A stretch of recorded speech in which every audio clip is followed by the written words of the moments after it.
Hello everyone! Today we have very interesting stories. Do not forget to subscribe to the channel and like it. Enjoy watching. Story 1 from user Binksley. Lived with 4 people in college, a 2-bedroom with 2 of us sharing rooms. My roomie was awesome, but we only had 3. Enter Justin.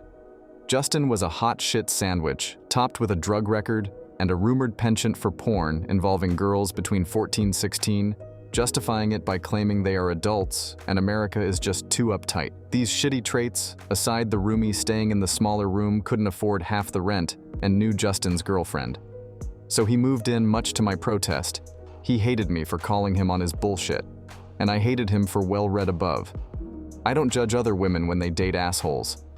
But I was also friends with his GF, and she was severely mistreated by him verbally, and sometimes rumored physically though.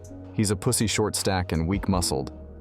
And despite vanity muscles could barely defend himself, fast forward to the 3rd week. He's put off trash duty first. 2 weeks we covered for him on the 3rd weekend. He planned a trip up north to drink with his frat buddies and didn't want to hang with gals. So I get it. But we told him he has to do the trash. First Saturday, I wake up 8 a.m. early for college kids. I see duffel bags in the living room, and he walks in to grab the last one and leave for his trip trash, still spilling over. He makes an excuse he is too busy and will get it when he gets back 3 days later. I stand to stop him from leaving, and admittedly, I'm a tall woman at 5'11" and was skinny at the time, but still stronger than this lil shit. Much to his anger, he tries to push me out of the way, and I put my hand to his face knowing it'll get him to swing. And sure enough, he slapped me and called me, claiming that by not moving, I made him do that well. Right after he finished that sentence, I sent my fist through, not at, but through his face, broke his orbital bone on his right side of his skull, and fractured the nose. He looked like hamburger face for the whole frat weekend after the urgent care trip, and never turned me in.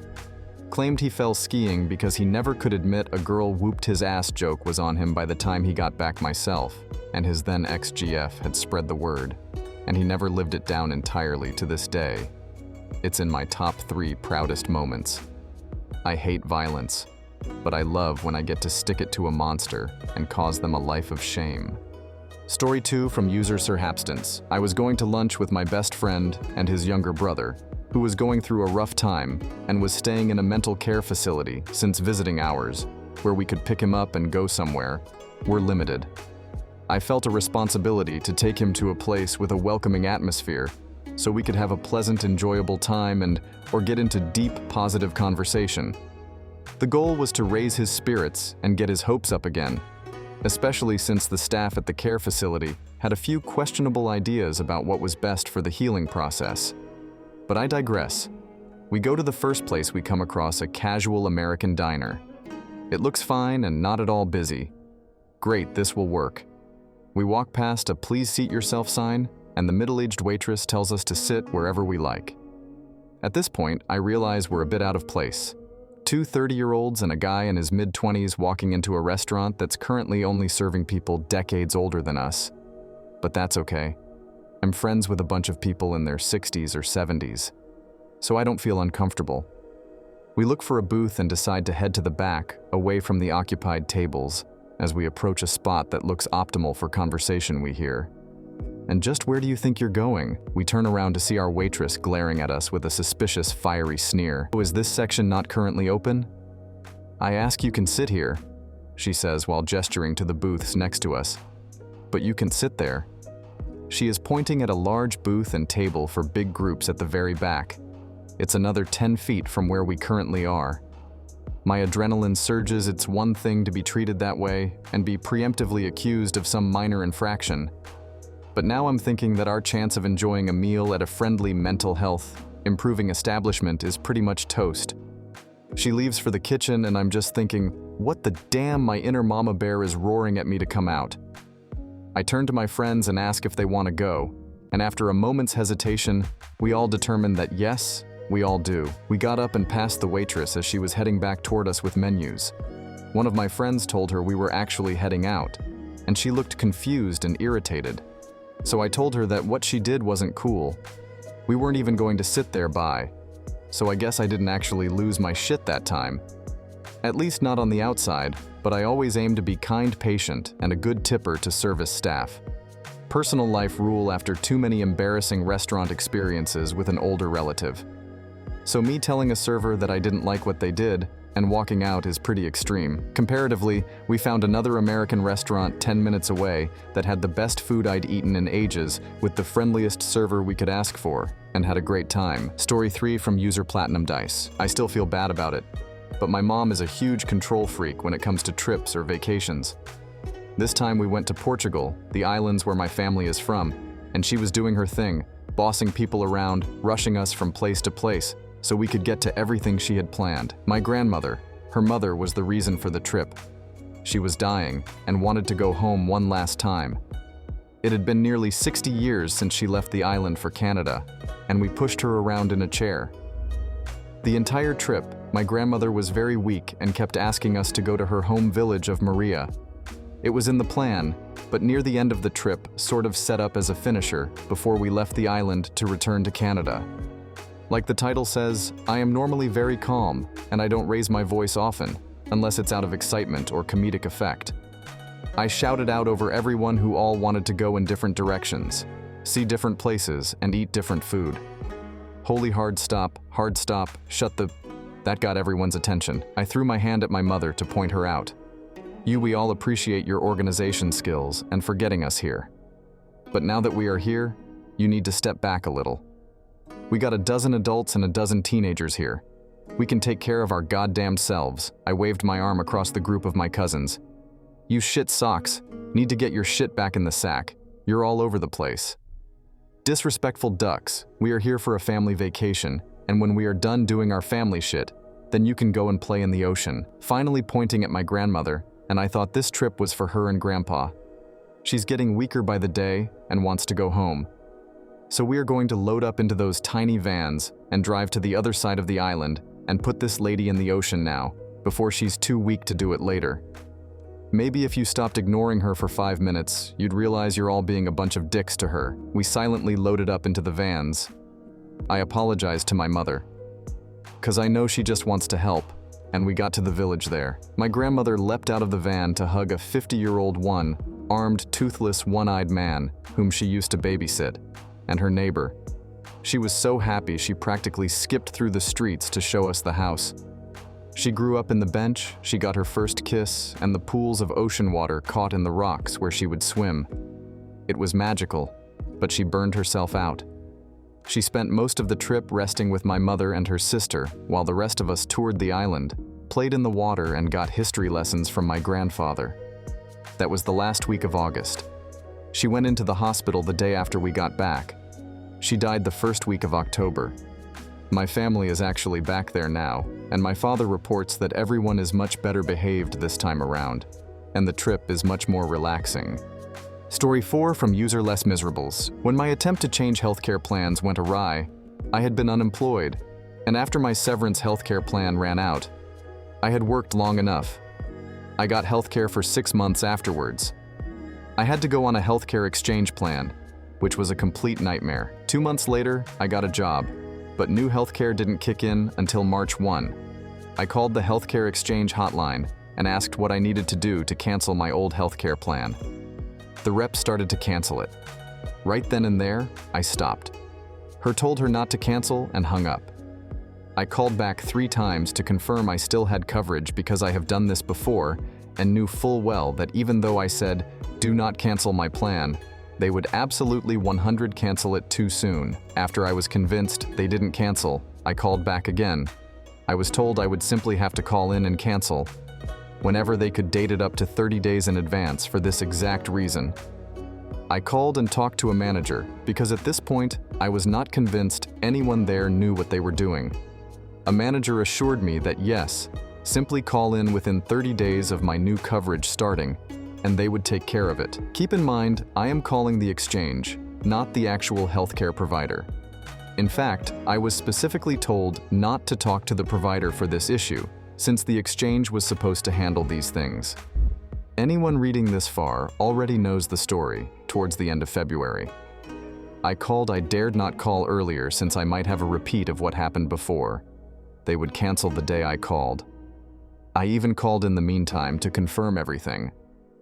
At this point, I had called and confirmed the procedure with the exchange no less than 4 times, getting the same answer each time. I even called my provider just to confirm the procedure, and they simply referred me back to the exchange to answer such questions. So of course, when I call, they inform me that, because I am calling so late in the cycle, I will have to pay the additional $400 premium for insurance the following month.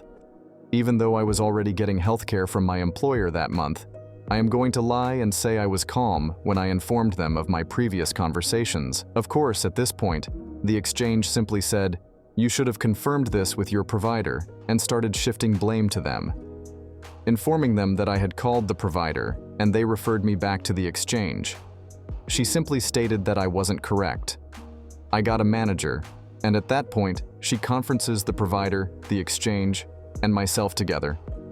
I called 2 Saturdays ago to the provider to confirm this. I called the next day to the exchange to confirm as well. Provider, I show no record of a call that day. Exchange, I also show no record of a call that day. I lost it. I screamed. I acted like a small child. I actually, no joke, cried. I eventually shouted, "No wonder people are moving to Canada," and hung up. I punched a door frame. My wife got scared. She had never ever heard me shout or be violent in 8 years of marriage. I let out a primal scream, like out of a poorly written movie. We eventually called the provider, directly explained the situation. They gave us a little bit of trouble, but eventually they canceled us early. I know Obamacare has done a lot of good stuff, but from a purely selfish standpoint, Obamacare and everything about that train wreck of a bullshit plan, and is the poster child for not letting the government ever run anything. Ever, because that. Story 5 from user Yoitz T-Mac. It was just yesterday actually, at 2 a.m. I run a small business in general. As a person, I have a hard time saying no. Although I'm much better, I had finished a long day, running around, completing hobbies, and preparing for a huge gig. I had today, when I finally sat down to relax, I had a client essentially screaming at my over-text mind. It's now well past 11 on a Saturday. I have a client getting really upset because she just made the switch to Mac, and I couldn't complete her setup because she has a special housing in her house for a computer. The iMac wouldn't fit. The Mac Mini is neglected, so we decided to bench a new MacBook Pro. I bought an adapter to fit all her accessories, but I didn't anticipate her wireless mouse to be one of those that still have a USB required. Because of this, I didn't have enough ports for her printer. I felt the mouse was more important. Lastly, we purchased Mrs. Office but couldn't download it on her internet. I told them we'd get everything else done on the next appointment. I'm very busy between preparing to transfer to university and my other clients booking me. I book up a week in advance. Quickly, this client has me booked for Wednesday after another reschedule made last week. So at this point, we're trying to make appointment 3, but they're now texting me at 11 p.m. They had managed to download Office on her own and is mad that it isn't working. She's also double upset because they can't print anything. I explained to them that those were the only final things I needed to do, and I planned on addressing them next appointment. The nerds out here will know this would take me maybe 5 minutes to do. They are mad, upset. They're saying how she would have never switched if they knew Macs were so complicated, among many other things.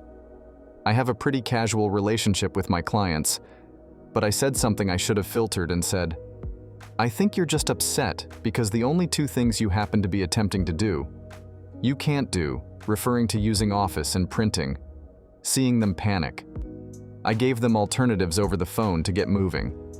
Using the laptop as a laptop so she can unplug the mouse or keyboard and plug in the printer. I told her where she put her activation code.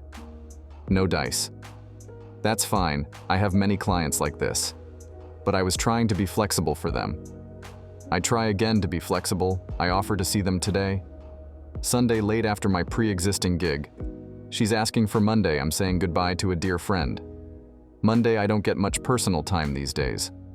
So it's important to me. I'm then seeing another client who pleaded to take them Monday so I can do anything for them on Monday. They're saying I should simply cancel and move my Monday. This is when my limits are being pushed. I could see them after 7. But these late appointments have really increased my stress level, and I'm just not doing them anymore. And being our original plan of Wednesday is too late. My very short notice availability for Sunday isn't good either. and that it's got to be Monday.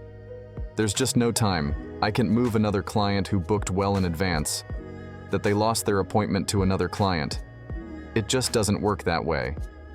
I think it's very generous of me to offer to come in Sunday, and it was their decision to cancel our Thursday appointment and cancel our Friday appointment. Because of those final 2 points, I was just livid. They start telling me how it should have been done immediately. And work now. I've never had a customer question my work. I also have 100 satisfaction up to this point. I was livid as I explained above. It was out of my control on our initial setup, and I just can't make time, booked my blood.